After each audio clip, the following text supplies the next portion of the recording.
Hey everyone, this is Carla with Trust the Process. Um, Today I was just having a discussion with my family member about just acceptance and just allowing people to be themselves. A lot of the time, the people that you have to, accept for who they are, sometimes it's your parents. And a lot of the time, we go through our lives hurting over what could have been done differently. If this person would have done this differently, maybe this would have been a different outcome. However, the outcome that you have is the outcome that was supposed to be. That's it. You can't turn back and wish for things to be differently, because at the end of the day, if things were different, you wouldn't be who you are today. And a lot of us, it takes a long time for us to really get that lesson that, all the circumstances you've gone through, every situation we go through is for a purpose in our lives. We were brought in this world. There's no, instruction book that tells a parent, hey, this is how you're supposed to treat your child. It's supposed to, of course, come naturally to some parents where they know what to do. And then there are those who just come from broken places, and all they can do is give you their brokenness. And I think that when we love them in their brokenness, that heals them, and it also heals you. So, I have learned to really accept my parents for who they were and who they are, and know that, if they could have done better, they would have.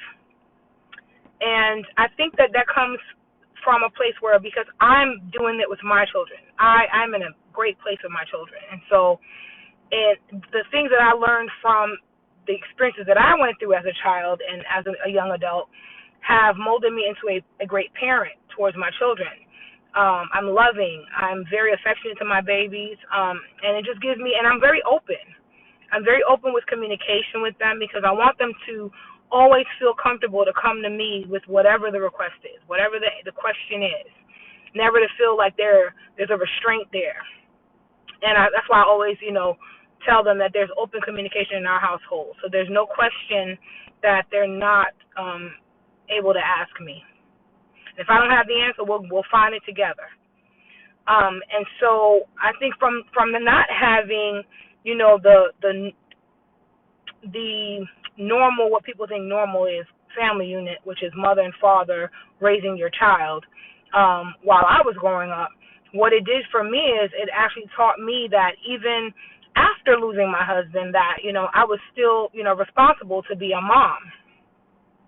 And I nurture my children, because I know that that's a very important part of them becoming just successful adults. Like, that nurturing is important. They also need that stern side of me, but for the most part, I think as a mother and as a woman, I'm here to nurture, and I'm here to love. And, the relationship that I have started to have with my parents has really, helped me in making great decisions for my children. I noticed that, in the years, since I've gone through my journey, and I'm learning myself, and I'm trusting God with everything that goes on in my life, just as I hope you are too. I've learned that God has really, opened my eyes to see things from every angle. And I wanted to see things that way, because when you can't look at things from different angles, you're looking at it from one you're looking at things one way, you're never able to really differentiate between what the person had control of and what the person didn't have control of. And I think when I saw my mom and dad, and I noticed, just the different things that they had gone through in their lives, how they couldn't really provide the things that I would have needed. And so, in a lot of ways, they blessed me, and God blessed me, because here I was, a young lady, and I have great grandparents, the most awesome grandparents, and they took care of me, and they did all this loving, the loving. I was their first grandchild, so of course my cousins wouldn't agree, but I am special. I was the first. And so just, them loving me and showing me a unit, and showing me the things that even if my parents couldn't show it to me, my grandparents were able to show it to me. And though I know it was hard for them to take on another responsibility at the time, they never really showed me that it was hard. And so, and then I had aunts and uncles that stepped in and did all these different things just to kind of, fill in the gaps for me. And so I know that a lot of people go through life where they feel like they're unwanted, and I've experienced those feelings of not feeling wanted, and why did this happen to me or whatever. But I don't feel those things anymore. I feel like I was a blessing from the time I was born, and I was blessed to become a mom of 5 and loving it. And just watching how my children are progressing, watching how loving they are, watching how, they smile and they pray with me and all those things, all those different characteristics of them, watching how my daughter can kill a kitchen, clean it like from head to toe like she's me, and just being proud of the way that they are growing. Great students in school, just doing the things that, shows me that I'm doing the right thing, that I'm going about this the right way.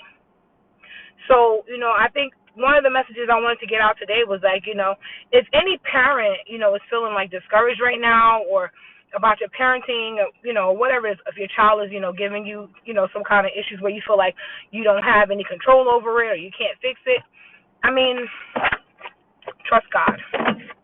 Sorry about that, guys. Trust God. I prayed for change, and I prayed diligently for change. I prayed for every bit of hurt, anger, whatever it was I was feeling. I prayed for all of that to go away, and it did.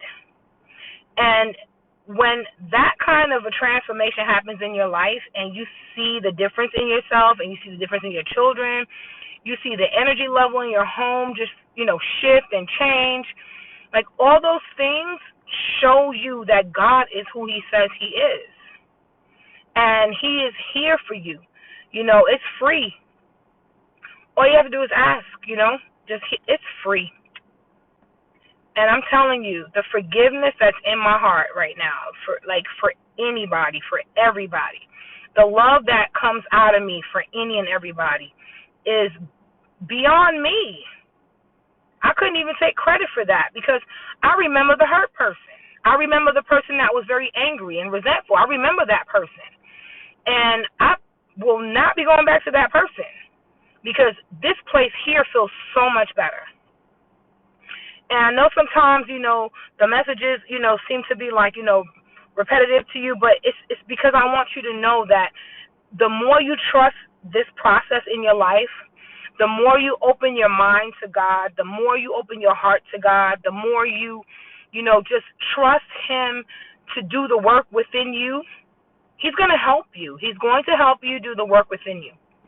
He's going to step in there and take control and take the lead of and just do it. But you have to be faithful. You have to be the most faithful servant ever. And you have to trust that he will make that change when it's time. There might be one more lesson you need to learn before he makes the change. How are you going to know that if you don't just continue to pray to him and ask him to save you from yourself? Ask him to save you from yourself. Because a lot of us walk around here in this world hurting, angry, hurting other people because of what we went through. And, everyone else has to pay for everything we've gone through. Stop doing that to people. If you're a hurt person, stay away from everybody else until you heal. Get yourself together. Worry about what you need to do for yourself before you go out there and go and afflict somebody else's life and mess them up, because they have their own stuff going on too, and they don't need you to come add on to their baggage. How about if you just identify your issue and be like, you know what? I'm going to steer away from relationships right now. I'm going to steer away from this right now and that right now, because right now I'm not in a good place. And I'm telling you, when you do that and you dig deep inside and you find, you find God, the Spirit of God within you, because he's in all of us. Some of us choose to be with, some of us choose that path, some of us don't choose that path. And I'm not judging anyone because I've been on both sides of it. But once you choose to take care of yourself and love yourself and become whole within yourself, God will heal you. You will be whole. You will not need anything else but God. You can't trust yourself. You can't trust yourself because we are flesh. We will make mistakes. We will do things, that are just against God most of the time. And, you know, He is there to kind of like give you that nudge and say, hey, this is not of me. You need to change that behavior. You need to do this differently. You need to do that differently. So I want everyone to just, whoever is hearing this message today, and if it helps you, I hope it does, because, this is real life stuff. This is, people walking around this world. We're hurting. We're struggling with our own insecurities. We're struggling with our own self-hate, And until you start to practice self-love and being secure within yourself and comfortable in your own skin, you're going to hurt people. And that goes for parents, too. Anybody. If you're walking around here with a lot of baggage, stay away from others for right now and focus on you. And once you've done the work, you're on it. You're awesome. You got this. And I love you. God bless you. And have a great day. And trust the process. Have a blessed day, everyone.